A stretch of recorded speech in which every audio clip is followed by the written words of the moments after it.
বন্যার পানিতে ডুবে যত মানুষ মারা যান তার চেয়ে অনেক বেশি মানুষ মারা যান পানিবাহিত অসুখের জন্য। এ সময় ময়লা দূষিত পানি পেটে গিয়ে কলেরা, ডায়রিয়া সহ নানা রকম ভয়াবহ অসুখ ছড়ায় এবং সবচেয়ে বেশি আক্রান্ত হয় শিশুরা। এজন্যই বন্যার সময় আমাদের একটা মূল প্রায়োরিটি হচ্ছে মানুষের জন্য বিশুদ্ধ পানির ব্যবস্থা করা এবং প্রচুর পরিমাণে। এর মধ্যে দেশে কমপক্ষে 50 লাখ মানুষ বন্যার কারণে ক্ষতিগ্রস্ত হয়েছেন। একজন মানুষের দৈনিক খাওয়া দাওয়া, পানি পান, পরিষ্কার পরিচ্ছন্নতা ইত্যাদির জন্য গড়ে 15 লিটার পানি প্রয়োজন হয়।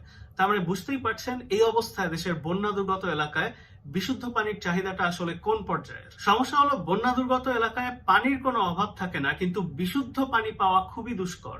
সেটার কারণ টিউবওয়েল গুলো থাকে পানির তলায় এবং এ সময় পানি ফুটিয়ে খাওয়ার ব্যবস্থা করা সম্ভব হয় না।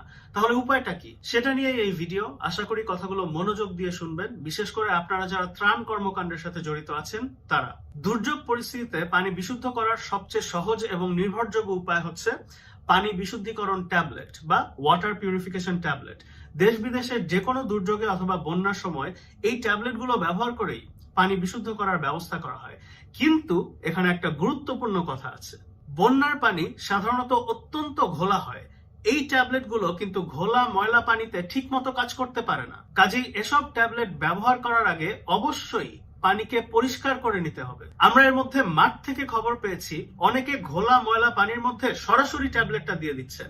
এর ফলে কিন্তু পানি নিরাপদ হবে না। আগে পানি থেকে ময়লা সরিয়ে তারপর সেই ট্যাবলেটটা যোগ করতে হবে।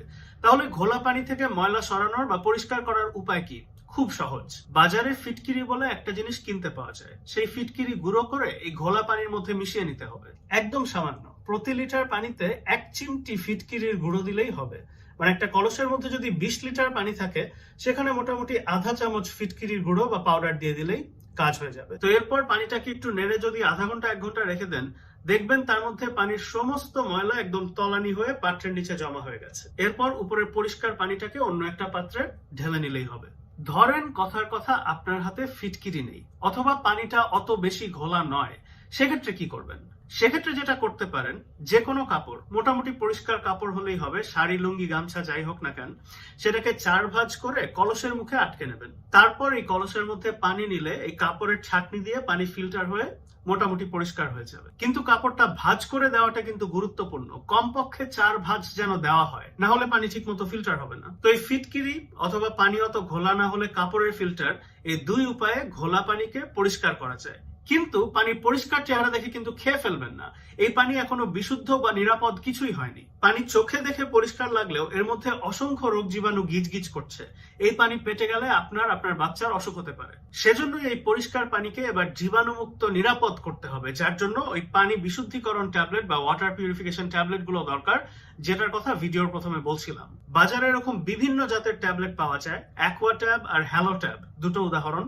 কতখানি পানিতে কয়টা ট্যাবলেট যোগ করতে হয় সেটা হচ্ছে প্যাকেটের গায়ে লেখা থাকে। যেমন এই 33 মিলিগ্রাম অ্যাকোয়াট্যাব ট্যাবলেটের ক্ষেত্রে 5 লিটারে একটা ট্যাবলেট দিতে হয়। তার মানে একটা কলসের মধ্যে যদি 20 লিটার পানি থাকে, সেখানে 4টা অ্যাকোয়াট্যাব ট্যাবলেট যোগ করতে হবে। অর্থাৎ 26 টাকার 1 পাতা ট্যাবলেট দিয়ে এই প্রক্রিয়ায় 50 লিটার পানি বিশুদ্ধ করা সম্ভব। তো এই ট্যাবলেট পানিতে যোগ করার পর আধা ঘন্টা অপেক্ষা করবেন। মানে ওষুধটাকে তো কাজ করার একটু সময় দিতে হবে। এই সময়ের মধ্যে এই ট্যাবলেট পানিতে গলে গিয়ে যত রোগ জীবাণু আছে সব মেরে সাফ করে ফেলবে। এরপর এই পানি খেলে ইনশাল্লাহ কোনো সমস্যা হবে না। একমাত্র সমস্যা হচ্ছে এই পানিতে একটু গন্ধ থাকতে পারে, কিন্তু এটা ভয়ের কোনো কারণ নেই এবং এখানে অন্য কোনো পার্শ্ব প্রতিক্রিয়া বা সাইড এফেক্টেরও কোনো ভয় নেই। মনে রাখবেন, এই ট্যাবলেট গুলো কিন্তু নতুন ওষুধ না। দেশ বিদেশের যত রকম দুর্যোগ হয়, আমাদের দেশে এর আগে যত বন্যা, সাইক্লোন, রোহিঙ্গা শরণার্থী শিবির, সব রকম দুর্যোগে এই ট্যাবলেট গুলো গণহারে ব্যবহৃত হয়েছে। আপনারা ইনশাল্লাহ নিশ্চিন্তে এই ট্যাবলেট গুলো ব্যবহার করে পানি বিশুদ্ধ করতে পারবেন এবং নিজে এবং আপনার বাচ্চাকে খাওয়াতে পারবেন। কথার কথা মনে করেন আপনার হাতে ট্যাবলেট নেই, বাজারে স্টক শেষ বা কোনো কারণে পাওয়া যাচ্ছে না, তাহলে কি করবেন? এরকম ট্যাবলেটের অভাবে ব্লিচিং পাউডার দিয়েও পানি বিশুদ্ধ করা যায়। 1 লিটার পানিতে 1 চিমটি ব্লিচিং পাউডার দিয়ে আধা ঘন্টা রেখে দিলেই হবে। তারপর আপনি পানিটা খেয়ে ফেলতে পারবেন। এটাই হচ্ছে পানি বিশুদ্ধ করার সবচেয়ে সহজ উপায়। আপনারা যারা ত্রাণ কর্মকাণ্ডের সাথে জড়িত আছেন, আমি আপনাদের অনুরোধ করব, অন্যান্য ত্রাণ সামগ্রীর পাশাপাশি যথেষ্ট পরিমাণে পানি বিশুদ্ধিকরণ ট্যাবলেটও রাখার ব্যবস্থা করবেন, সাথে ফিটকিরি এবং প্রয়োজনে ব্লিচিং পাউডারও। একই সাথে আপনারা স্থানীয়দের শিখিয়ে দেবেন কিভাবে এই প্রক্রিয়ায় পানি বিশুদ্ধ করে খেতে হয়। তো চলুন এবার সংক্ষেপে পুরো জিনিসটা একবার ঝালাই করি। পানি যদি বেশি ঘোলা হয়, তাহলে ফিটকিরি গুঁড়ো করে প্রতি লিটারে 1 চিমটি ফিটকিরি মিশিয়ে কিছুক্ষণ রেখে দেবেন। আধা ঘন্টা 1 ঘন্টার মধ্যে ময়লা নিচে থিতিয়ে পড়লে উপরের পরিষ্কার পানিটা আরেকটা পাত্রে নিয়ে নেবেন। যদি পানি অত বেশি ঘোলা না হয় অথবা হাতের কাছে ফিটকিরি না থাকে